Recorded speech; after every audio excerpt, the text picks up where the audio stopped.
IELTS any result ഉള്ളിടത്ത് പഠിക്കാം. Neetu's Academy, the best language academy in Kerala. Change ആകും, വേറൊരു റേഞ്ച് ആകൂ. മൈജി ഫ്യൂച്ചർ. നമസ്കാരം. പുത്തൻ സിനിമയുടെ വിശേഷങ്ങൾ പങ്കുവയ്ക്കാൻ 3 അതിഥികൾ 3 പേർക്ക് സ്വാഗതം. Thank you. പ്രഭാസ്, ബോംബെയിൽ ജീവിച്ച് വളർന്നു, ഒന്നും ചോദിക്കില്ല എന്നോട് ആദ്യം തുടക്കത്തിൽ വന്നു പറഞ്ഞു. പക്ഷേ കുഴപ്പിക്കുന്ന ചോദ്യം ചോദിക്കരുത് കുഴപ്പിക്കുക, ഞാൻ ഒന്ന് തിരുത്തി. പക്ഷേ താങ്കളെ സംബന്ധിച്ച് ഞാൻ ഒത്തിരി കേട്ടിട്ടുണ്ട്. ജിത്തു ജോസഫ് സാറിനടുത്ത് ഞാൻ സംസാരിച്ചിട്ടുണ്ട്. വലങ്കയായി നിന്ന് ഒരു സിനിമയുടെ ഡയറക്ടറായി വരുന്നു, അതും ജിത്തു ജോസഫ് സാറിന് പ്രസൻസ് എന്നും പറഞ്ഞു വരുന്നു. അവിടെയാണ് നിങ്ങളുമുള്ള ഒരു അടുപ്പം വീണ്ടും പ്രഷറും പുള്ളിക്ക് ഫീൽ ചെയ്യുന്നത്. ആ ഒരു യാത്രയാണ് ഇവിടെ എത്തിയിരിക്കുന്നത്. എന്ത് തോന്നുന്നു ഈ നിമിഷം? ഒരു എന്താ പറയുക, ഒരു സ്വപ്ന, ഒരു ഡ്രീം കം ട്രൂ ആണ്. So this is a moment where ഈ സിനിമയുടെ ജേർണി എന്ന് പറയുന്നത് ഒത്തിരി സ്ട്രഗിളും ഒത്തിരി പ്രശ്നങ്ങളും ഒക്കെ ഉണ്ടായി. അങ്ങനെ finally things started falling in place. അങ്ങനെ ഇപ്പോൾ സിനിമ ഫൈനലി ഇറങ്ങാൻ പോവുകയാണ്. അപ്പോൾ അതിൻ്റെ ഒരു ക്യൂരിയോസിറ്റി ഉണ്ട്, എക്സൈറ്റ്മെൻറ്റ് ഉണ്ട്, നെർവസ്നെസ് ഉണ്ട്. ഇതെങ്ങനെ ആൾക്കാരിൽ എങ്ങനെ എടുക്കും എന്നുള്ളതൊക്കെ ഒരു ചിന്തയൊക്കെ ഉണ്ട്. I am happy. തീർച്ചയായിട്ടും ഹാപ്പിയാണ്. എനിക്കൊന്ന് ഈ സിനിമയുടെ ഷൂട്ടിംഗ് തന്നെ തുടങ്ങാം. ഇന്ന് വരെ ഒരു ഇന്ത്യൻ സിനിമ ഷൂട്ട് ചെയ്യാത്ത സ്ഥലത്ത് പോയി നിങ്ങൾ ഷൂട്ട് ചെയ്യുന്നു. എനിക്ക് നമ്മുടെ പിന്നെ ഗൂഗിൾ മാപ്പ് പോലും കിട്ടാത്ത അവസ്ഥയുണ്ടെന്നാണ് എൻ്റെ ഒരു അറിവ്. ഞാനൊന്ന് സ്റ്റഡി ചെയ്തിട്ട് വന്നപ്പോൾ അത്തരം ഒരു ലൊക്കേഷൻ തന്നെ വേണമെന്ന് തീരുമാനിക്കാനുള്ള കാരണങ്ങൾ ഉണ്ടാവുമല്ലോ. ഒന്ന്, ഇത് കേരളത്തിൽ സംഭവിക്കാവുന്ന തരത്തിലുള്ള ഒരു കഥയല്ല. കേരളത്തിൽ മരുഭൂമിയൊന്നുമില്ലല്ലോ.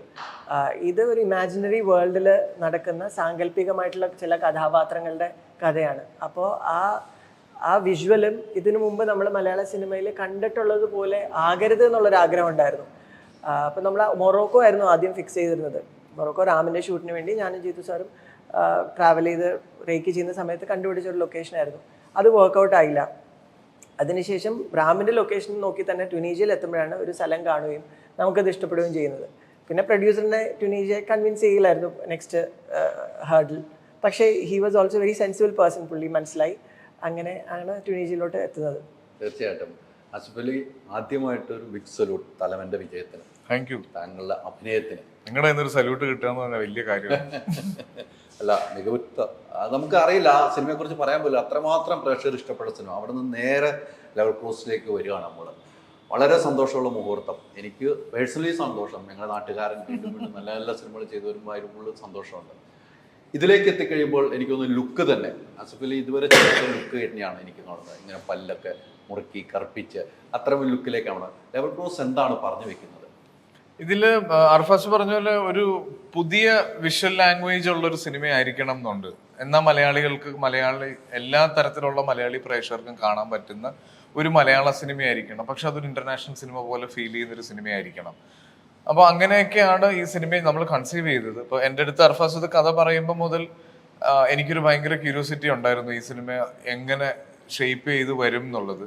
ഇപ്പം ഞങ്ങൾ ഇതിൻ്റെ ലൊക്കേഷൻ കണ്ടു കഴിഞ്ഞാൽ അതിൻ്റെ റെഫറൻസ് ലൊക്കേഷൻ വെച്ചിട്ട് നമ്മൾ ആദ്യം പ്ലാൻ ചെയ്തത് ഇതൊരു രാജസ്ഥാൻ പോലത്തെ ഒരു സ്ഥലത്താണ്. പക്ഷെ എന്നാലും അതിനേക്കാൾ കുറെ കൂടെ നല്ലൊരു ഓപ്ഷനിലേക്ക് പോകാം എന്നുള്ള അർഫാസിന്റെ തീരുമാനത്തിനാണ് മൊറോക്കോയിൽ എത്തുന്നതും. ഇവർ റാമിന്റെ നേരത്തെ പറഞ്ഞല്ലോ. അപ്പൊ അങ്ങനെ വന്ന് ഇത് ട്യൂണീഷ്യയിൽ എത്തിക്കഴിഞ്ഞപ്പോൾ നമുക്ക് ഒരു കറക്റ്റ് സ്ഥലം, അതായത് നമുക്ക് കോസ്റ്റ് എഫക്റ്റീവായിട്ട് പോലും ചിന്തിക്കാൻ പറ്റുന്ന രീതിയിലേക്ക് ഒരു ലൊക്കേഷൻ എത്തി. അവിടെ ഒരു ആക്ച്വൽ റെയിൽവേ ട്രാക്ക് ഉണ്ട്, ഒരു വീടുണ്ട്. നമ്മൾ ഷൂട്ട് ചെയ്യുന്ന സ്ഥലത്തിനെ പറ്റിയിട്ട് ഒരുപാട് കഥകളുണ്ട് ആ നാട്ടിൽ. ഒരുപാട് വലിയ വലിയ സിനിമകൾ ഷൂട്ട് ചെയ്തു പോയ സ്ഥലമാണ്. അവിടെ സ്റ്റാർ വാർസ് പോലെയുള്ള, ഇന്ത്യന ജോൺസ് പോലെയുള്ള സിനിമകൾ ഷൂട്ട് ചെയ്തിട്ടുള്ള സ്ഥലമാണ്. അപ്പൊ മൊത്തത്തിൽ ഈ സിനിമയ്ക്ക് എടുക്കുന്ന ഓരോ സ്റ്റെപ്പും എനിക്ക് ഒരു ഇത്രയും നാളെ സിനിമയിൽ നിന്ന ഒരാളെന്നുള്ള രീതിയിൽ എനിക്ക് ഭയങ്കര പുതിയ ഫീലായിരുന്നു.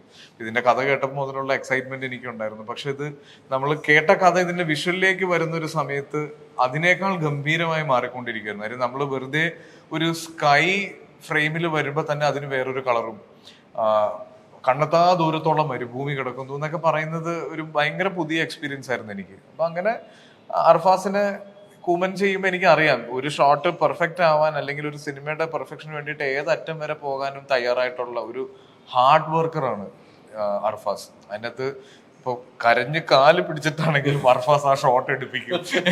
അർഫാസിന്റെ മുഖത്ത് നോക്കി നമുക്ക് നോ എന്ന് പറയാൻ പറ്റില്ല. ഇതിൻ്റെ അകത്ത് അപ്പു പ്രഭാകറാണ് ഇതിന്റെ സിനിമറ്റോഗ്രാഫി ചെയ്തിട്ടുള്ളത്. അപ്പു ഒരുപാട് നോർത്ത് ഇന്ത്യൻ ഫിലിംസ്, പ്രത്യേകിച്ച് ഈ ബംഗാളി ഫിലിംസും തെലുഗു ഫിലിംസും ഒക്കെ ചെയ്തിട്ടുള്ള ഒരു സിനിമയുടെ മലയാളിയാണ്. പക്ഷെ അപ്പുവിനെ തിരിച്ചറിഞ്ഞതും അപ്പു വർക്ക് ചെയ്തതും എല്ലാം നോർത്തിലായിരുന്നു. National award വിന്നറാണ്. അപ്പൊ അപ്പുവിന്റെ ഒരു സിനിമയോടുള്ള ഒരു അപ്രോച്ച് ഭയങ്കര നമ്മുടെ കൂട്ടത്തിൽ ഒരാളാണ്. അപ്പു എപ്പോഴും റെഡിയാണ് ക്യാമറയായിട്ട്. നമ്മൾ ഷോട്ട് റെഡി എന്ന് പറഞ്ഞാൽ അപ്പു പറഞ്ഞു കഴിഞ്ഞാൽ പിന്നെ അതിൻ്റെ അടുത്ത് സംശയമില്ല, നമ്മൾ പോയി നിന്നാൽ മതി.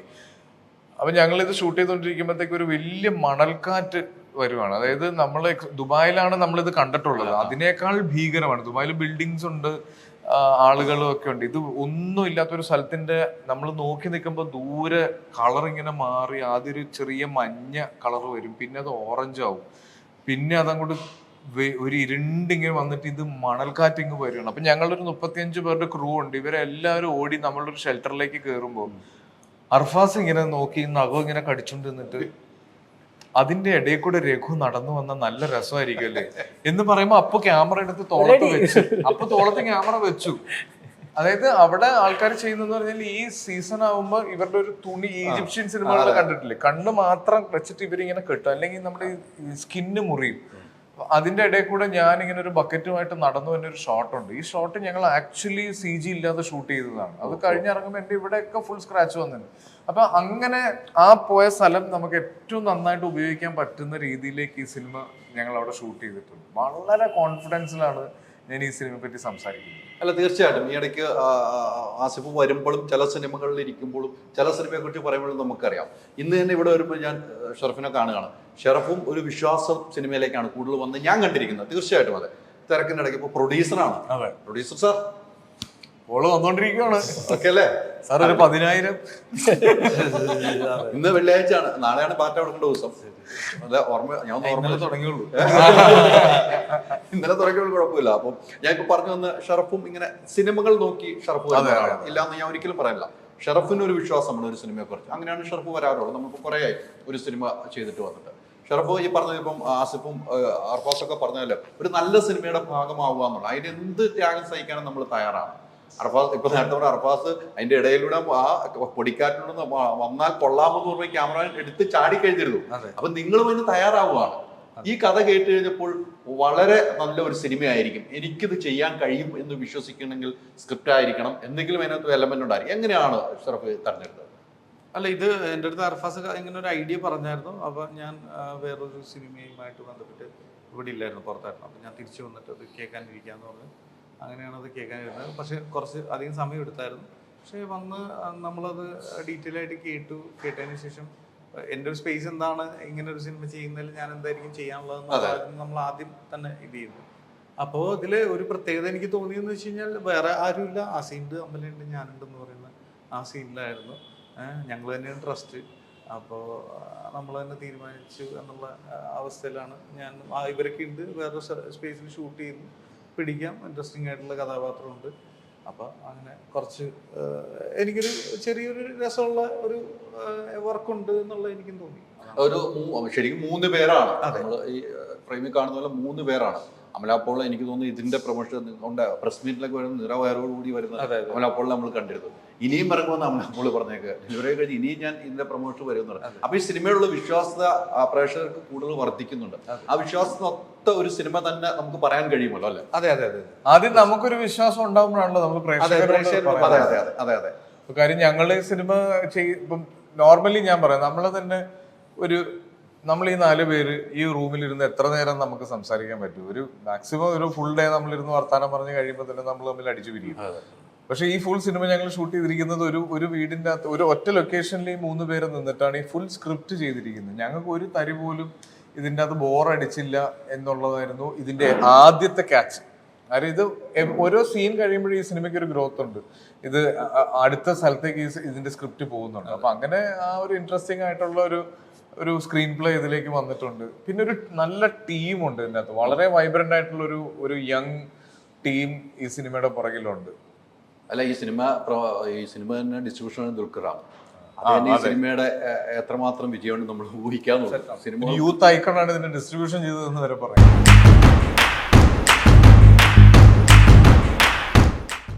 IELTS any result ഉള്ളിടത്ത് പഠിക്കാം. Neethu's academy, the best language academy in Kerala. Change ആകും, വേറൊരു റേഞ്ച് ആകൂ. മൈജി ഫ്യൂച്ചർ.